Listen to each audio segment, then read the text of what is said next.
Hai, Assalamualaikum anak-anak pintar, anak-anak hebat. Kita belajar lagi dengan IPA yang sangat menyenangkan. Baik, kita lanjutkan materi pelajaran kita di bab 2 tentang interaksi makhluk hidup dengan lingkungan bagian ekosistem. Setelah mempelajari bagian ekosistem ini, kalian diharapkan mampu yang pertama mengidentifikasi satuan-satuan ekosistem. Yang kedua, mengidentifikasi komponen-komponen ekosistem. Yang ketiga, menjelaskan interaksi antar komponen ekosistem. Dan yang keempat, menjelaskan saling ketergantungan di antara komponen ekosistem. Nah, inilah tujuan pembelajaran yang akan diharapkan setelah kalian mempelajari pelajaran ini. Baik, mari kita mulai. Ekosistem adalah kesatuan interaksi antara organisme dan lingkungan. Ilmu yang mempelajari tentang ekosistem disebut ekologi. Untuk mempelajari lebih lanjut tentang ekosistem, kita harus tahu satuan-satuan ekosistem. Yang pertama adalah individu. Individu berarti satu makhluk hidup, contoh satu semut atau satu manusia, satu ekor kucing, dan lain sebagainya. Yang kedua, populasi.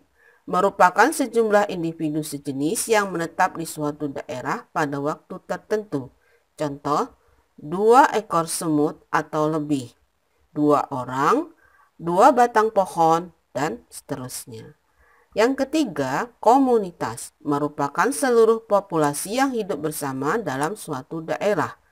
Di dalam komunitas ini, terjadi beraneka ragam makhluk hidup, contoh satu semut dan 2 kucing, ditambah pohon-pohon, dan seterusnya. Yang keempat adalah ekosistem itu sendiri.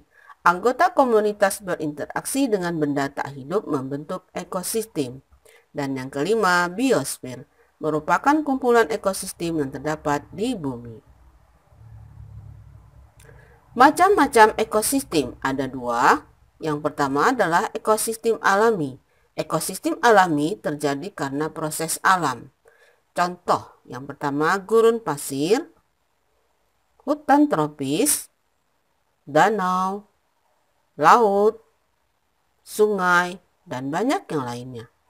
Yang kedua adalah ekosistem buatan. Ekosistem buatan merupakan ekosistem yang sengaja dibuat oleh manusia untuk kebutuhan kehidupan. Contoh, sawah, ladang, waduk, kolam, akuarium, taman, dan banyak lagi yang lainnya. Komponen ekosistem terdiri dari berbagai komponen abiotik dan komponen biotik. Mari kita lihat komponen abiotik. Seperti pada lingkungan, itu juga terdapat komponen abiotik dan komponen biotik. Pada ekosistem, komponen abiotik yang pertama adalah air. Air sangat penting bagi kehidupan karena hampir 85% tubuh makhluk hidup berupa air. Air mengandung berbagai mineral yang sangat dibutuhkan tubuh organisme. Fungsi air bagi tubuh manusia adalah sebagai pelarut untuk membuang limbah serta mengatur suhu dan reaksi metabolisme. Tanah. Organisme memerlukan tanah karena merupakan tempat tumbuhnya tumbuh-tumbuhan serta tempat berpijak dan berdiamnya hewan dan manusia. Dari tanah pula tumbuhan memperoleh bahan-bahan dan mineral untuk kebutuhan hidupnya. Antara lain kelembaban udara, suhu udara, curah hujan, dan kandungan udara. Suhu lingkungan merupakan faktor yang penting dalam proses kelangsungan hidup organisme. Cahaya matahari. Selain sebagai sumber energi di bumi, cahaya matahari juga mempunyai peranan mengatur tingkah laku organisme. Ada organisme yang aktif di siang hari, ada yang aktif di malam hari.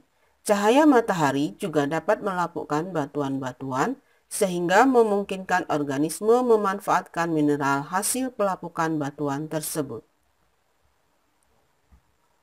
Komponen biotik. Yang pertama, produsen. Produsen adalah penghasil makanan bagi diri sendiri maupun bagi makhluk hidup lainnya. Produsen sering disebut sebagai penghasil. Contoh produsen. Yang A, produsen pada ekosistem laut adalah fitoplankton berupa alga atau ganggang. Yang B, produsen pada ekosistem danau, sawah, dan sungai adalah alga atau tumbuhan hidrilla. Yang C, tumbuhan hijau memiliki klorofil dan dapat membuat makanannya sendiri sehingga dinamakan produsen. Berikutnya adalah konsumen. Konsumen adalah makhluk hidup yang tidak mampu membuat makanannya sendiri. Konsumen sering disebut sebagai pemakai. Berdasarkan jenis makanannya, konsumen dibedakan menjadi 3, yaitu 1. Herbivora, konsumen primer, yaitu kelompok hewan pemakan tumbuhan. Contoh, sapi, kelinci, kerbau, kambing, belalang, kuda, dan lain-lain. Yang kedua, karnivora, konsumen sekunder, yaitu kelompok hewan pemakan daging. Contoh, singa, ular, harimau, anjing, burung elang, dan lain-lain. Ketiga, omnivora, konsumen tersier, yaitu kelompok hewan pemakan tumbuhan dan hewan lainnya. Contoh, tikus, ayam, luwak, dan lain-lain. Ada lagi kelompok hewan pemakan hewan lainnya, yaitu 1. Scavenger, yaitu kelompok hewan pemakan bangkai hewan yang masih utuh. Contoh, burung pemakan bangkai. Yang kedua, Detritivora, yaitu kelompok hewan pemakan sisa makhluk hidup yang telah mati.